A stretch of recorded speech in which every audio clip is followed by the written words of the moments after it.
नमस्कार आप सभी को। आज हम बात करेंगे B12 डेफिशिएंसी की और ये किस तरह से आयुर्वेद की भाषा में, बायोसाइकोलॉजी की भाषा में और एस्ट्रोलॉजी की भाषा में जाना जाता है।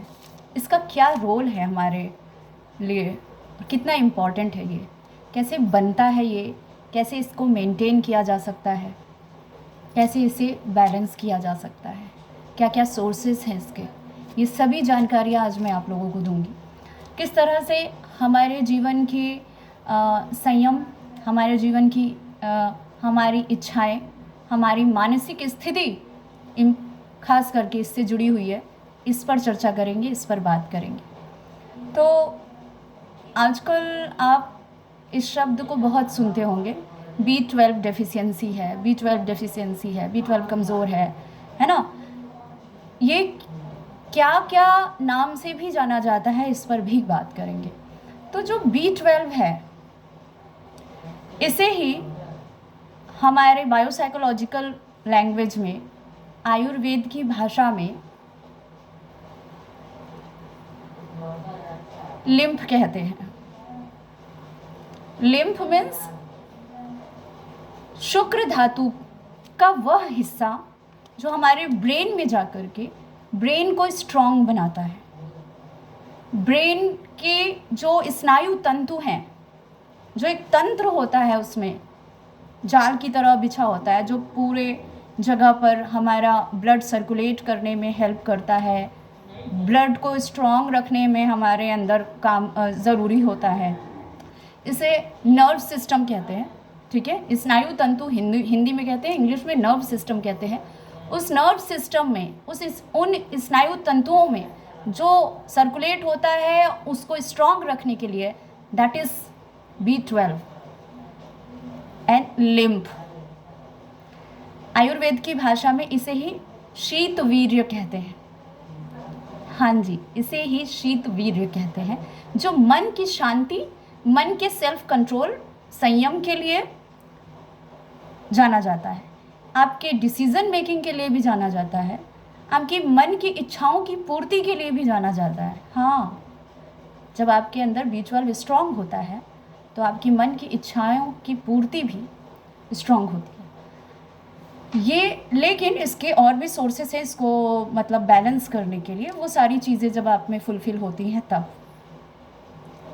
तो ये जो B12 है, इसे एस्ट्रोलॉजिकल लैंग्वेज में क्या कहते हैं?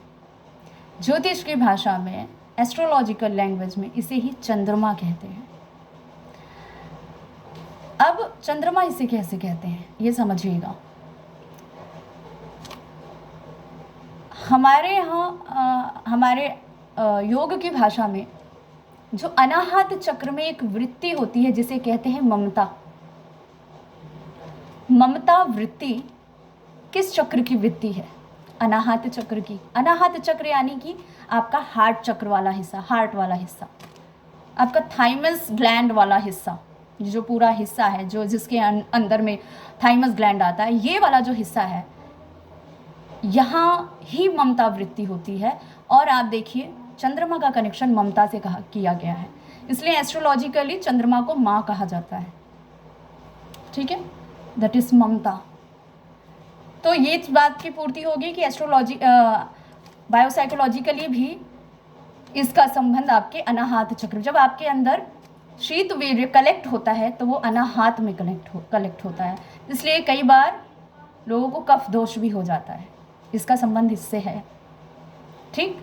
बनता ये कहाँ है? बनता है मूलाधार चक्र में, ठीक है, लेकिन ये ऊपर चढ़ता है जब आप इसको प्रोटेक्ट करते, सही तरीके से आप समझ करके अपनी लाइफ को जीते हैं, लाइफ स्टाइल आपकी होती है, आपका खान पान होता है, तो ये ऊपर आकर के अनाहत चक्र में स्टोर होता है। देन किन किन कार्यों में इसका यूज़ होना है, इसका, क्योंकि इसके वेरियस वर्क हैं। आप इसी से शीत वीर्य भी बन रहा है, इसी से उष्ण वीर्य भी बन रहा है, लिम्फ से ही शीतवीर्य भी बन रहा है। आयुर्वेद की भाषा में 2 रूप होते हैं लिम्फ के, एक है शीतवीर्य, एक है उष्णवीर्य। उष्णवीर्य जो आपकी फिजिकल स्ट्रेंथ के लिए ज़रूरी है, शीतवीर्य जो आपकी मेंटल स्ट्रेंथ के लिए ज़रूरी है। स्टोर तो ये लिम्फ जो है स्टोर होता है आपके अनाहत चक्र में। यहाँ से ये नीचे जाएगा या ऊपर जाएगा, that depends on your thoughts, on your work, इस पर डिपेंड करता है। ठीक है, तो ये जो अनाहत चक्र से जब लिम्फ ऊपर ब्रेन में जाता है तो इसे हम B12 कहते हैं, इसे हम शीतवीर्य कहते हैं, इसे ही हम चंद्रमा कहते हैं। ठीक है, एस्ट्रोलॉजिकली भी चतुर्थ भाव को चंद्रमा का घर कहते हैं। एस्ट्रोलॉजिकली भी इस बात की पुष्टि होती है कि इसका जो मेन घर है, यानी जहाँ ये स्टोर होता है, वो आपका अनाहत चक्र है, क्योंकि एस्ट्रोलॉजिकली जो चतुर्थ भाव होता है वो अनाहत चक्र होता है। ठीक है, अनाहत चक्र चतुर्थ भाव, तो ये स्टे कहाँ करता है? आपके अनाहत चक्र में। अब आपके विचारों पर, आपके कर्मों पर डिपेंड करता है कि इसे आप कहाँ कहाँ खर्च कर रहे हैं, क्योंकि बोलने में भी ये खर्च होता है, सोचने में भी ये खर्च होता है, फिजिकल एक्टिविटीज़ करने में ये खर्च होता है, आपकी ब्यूटी में ये खर्च लगता है, चेहरे पर जो ग्लो आता है, जो चमक आती है, इसकी वजह से आती है। आपको जो कैंसर होता है, इनफैक्ट आपको जो कैंसर होता है वो इसकी कमी से होता है।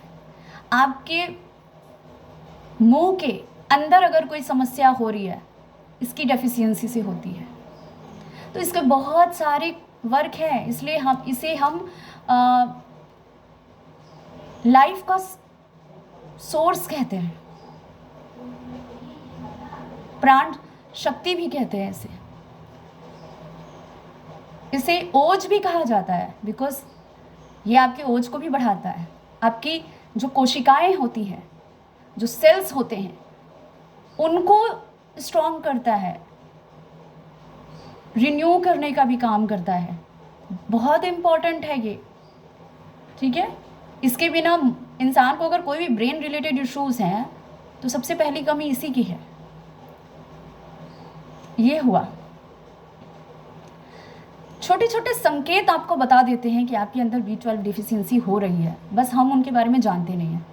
फॉर एग्जांपल, जो दूध है उसे B12 का सोर्स मानते हैं, उसे चंद्रमा का कारक भी कहा जाता है दूध को। ठीक है, लिम्फ स्ट्रॉन्ग करने के लिए भी मिल्क का बहुत इम्पॉर्टेंट रोल होता है। दूध छोटा छोटा संकेत है जो बहुत से लोगों को विश्वास नहीं होगा, फिर मैं बता रही हूँ। अगर आप दूध गर्म कर रहे हैं और दूध जल जा रहा है, तो यानी कि पित्त दोष बढ़ने की वजह से आपके अंदर B12 डेफिशिएंसी हो रही है।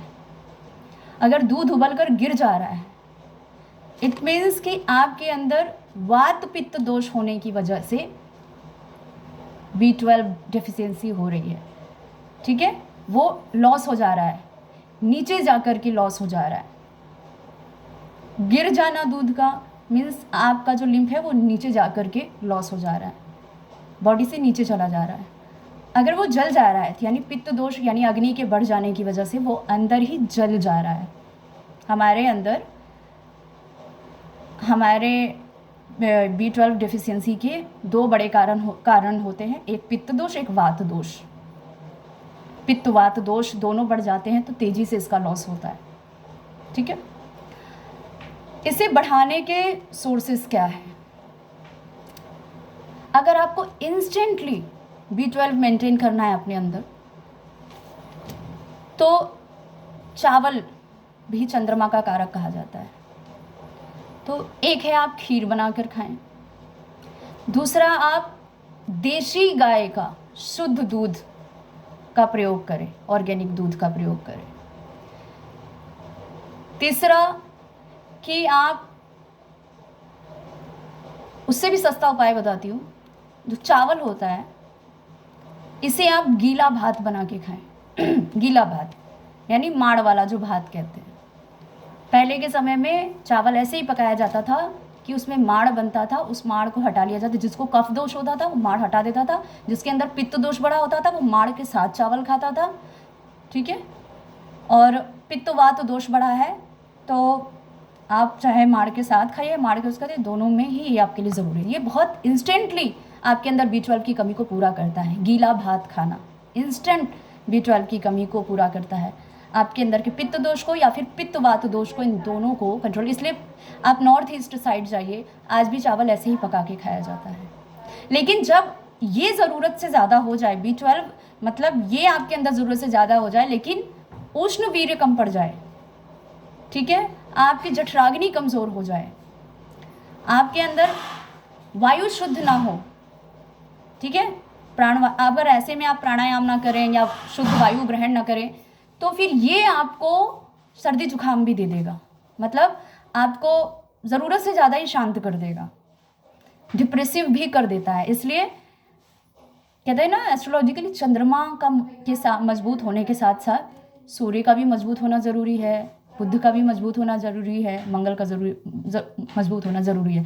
तो ये सारी चीज़ों की भी अलग एग्जाम्पल और पूरा एक्सप्लेनेशन है। फिलहाल आज हम B12 यानी चंद्रमा यानी लिम्फ की बात कर रहे थे, तो मैंने आपको बहुत अच्छे से समझाने की कोशिश की है। इसके बावजूद आपका कोई भी प्रश्न हो तो आप कमेंट में ज़रूर लिखिए, और यदि आप मुझसे पर्सनली कंसल्टेशन लेना चाहते हैं या मुझसे कांटेक्ट करना चाहते हैं तो मैं नीचे डिस्क्रिप्शन में अपना ईमेल आईडी लिख रही हूँ, उसके थ्रू आप मुझे कांटेक्ट कर सकते हैं।